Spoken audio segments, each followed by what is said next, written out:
Just before dawn in the Caribbean Sea, a convoy of nearly 100 cartel speedboats surged into a 90-mile corridor, guarding 10 tons of cocaine worth $300 million. Each mile was a risk, each escort a potential shield, but they did not know that every exit was sealed, every frequency tracked, and a U.S. Navy trap was about to snap shut.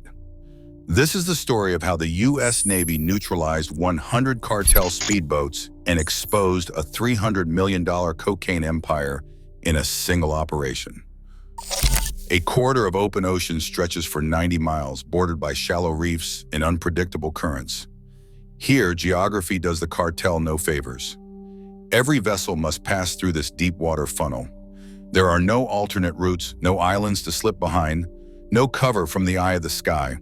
The passage is wide enough for a commercial freighter, but for a convoy of nearly 100 speedboats, it becomes a bottleneck. Boats cannot scatter or hide. They are pressed together, forced to maintain formation or risk collision and chaos. At these speeds, 40, sometimes 50 knots, one wrong move spells disaster. The convoy's security depends on its ability to move as a shielded column, with armed escorts riding the flanks in vanguard. But the same formation that promises safety also makes them visible, predictable, invulnerable. The physics of the sea dictate their options. Deep water in the center, reefs and shoals on the edges, and a current that can drag a careless pilot off course in minutes. For the U.S. Navy, this funnel is more than a geographic feature. It is a tactical advantage. With every exit sealed and every lane covered, the convoy's mass becomes its own trap. The challenge now is not just to intercept, but to control the tempo of the fight inside a corridor where speed, numbers, and geography collide. A single convoy carrying 10 tons of cocaine is more than a shipment. It is the financial engine for an entire criminal empire, and on the street that load would sell for $300 million. Every kilo moved through this corridor becomes cash for weapons, mercenaries, and bribes. Corruption radiates outward, with port officials paid to look the other way, politicians funded to stall investigations, and judges pressured to dismiss cases. The money from one successful run can buy years of influence, new laboratories deep in untouched jungle, and fleets of replacement boats ready to run the same gauntlet. Each payout is an investment in endurance, logistics, and renewed violence. For the traffickers, this corridor is a lifeline. The stakes are not just profit, but power, the ability to expand reach into new territories, to outspend rivals, and to entrench control at every level of the supply chain. If this shipment reaches shore, it does more than flood cities with drugs. It strengthens a network that thrives on violence. It destabilizes entire regions, and it ensures the next convoy will be larger, faster, and harder to stop. For the United States Navy and its partners, letting this cargo through would mean fueling a cycle that touches every link in the chain, from jungle labs to city streets. A burst of encrypted radio traffic, just a few seconds long, crackled across high-frequency bands used by smugglers. Analysts in Key West recognized the digital fingerprint immediately. The transmission matched patterns from a known cartel relay site near the jungle coast. Within minutes, a military satellite captured an image of 10 go-fast hulls clustered around hidden fuel drums at a river dock, tarps barely disguising the cargo. The timing was no accident. Human sources had warned of a large-scale launch window tied to a moonless weekend and a surge of prearranged payments flowing through Caribbean shell companies. Treasury analysts traced wire transfers to fuel suppliers and flagged a spike in offshore insurance policies for fishing vessels, a classic laundering trick. Inside the Joint Interagency Task Force South, the intelligence picture fused into certainty. Signals intelligence, satellite imagery, and a trusted informant all pointed to a single, unprecedented movement. Nearly 100 boats set to run the corridor within a 48-hour window. Legal teams reviewed the evidence chain and confirmed enough probable cause for law enforcement action. Coast Guard detachments prepared to board, Navy commanders finalized asset placement, and the operation received its code name, Iron Net. The order was clear: no random chases, no guesswork. The trap would be set, and every move would be justified by a chain of intelligence that left little room for doubt.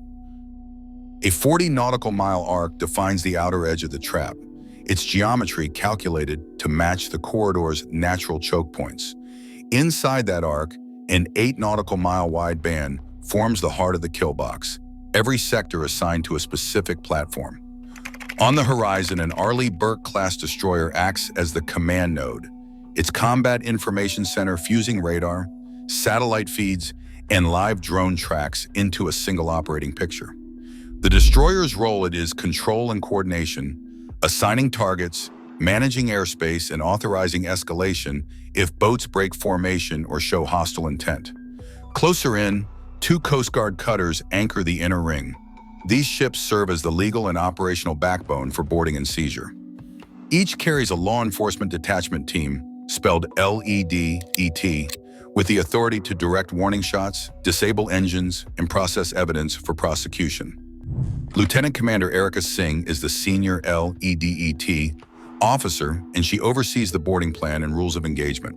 Her team's orders are clear: preserve evidence, minimize casualties, and ensure every seizure stands up in court. Above the box, a P-8 Poseidon maritime patrol aircraft and MQ-9 drones sweep the sea with radar and infrared, tracking every wake and relaying positions to the surface fleet. MH-60R helicopters orbit at the ready, each with a marksman trained for precision, disabling fire. Every escape route, from the deep water center to the reef-strewn margins, is covered by overlapping fields of detection and response. The geometry is deliberate. No boat can sprint for open water without crossing a pre-assigned intercept lane. Inside this net, the convoy's options narrow with every mile. The stage is set, and the only question is how the cartel will try to break free. Engines rumble as the cartel convoy presses deeper into the corridor, every hull aligned in tight formation. On the Navy command deck, eyes track the digital map. One by one, escort boats cross a virtual threshold invisible to anyone but the task force. The rules are precise: no engagement until the final armed escort passes that line. For minutes, tension coils. Helicopter rotors spin at idle. Marksmen steady their rifles. Boarding teams grip the rails, awaiting RHIBs. The order to act hangs on a single cue. Lieutenant Commander Singh's voice is calm as she confirms the last escort's position, coordinates logged and time-stamped. In that moment, the legal and operational trigger is met. Radios crackle with terse confirmations, and the operation shifts from surveillance to action. In the sky, MH-60R helicopters bank into position, searchlights ready, marksmen poised for disabling shots. On the water, destroyers and Coast Guard cutters hold stations beyond the horizon while fast patrol craft and interceptors surge inward, engines roaring as they close the gap. The convoy, still unaware, is now fully committed, every escape route sealed. The moment for warning shots and disabling fire has arrived. Boarding teams mount H-1Bs and sprint toward disabled hulls. Maritime patrol aircraft and unmanned drones lock on fleeing targets and feed live fixes to commanders.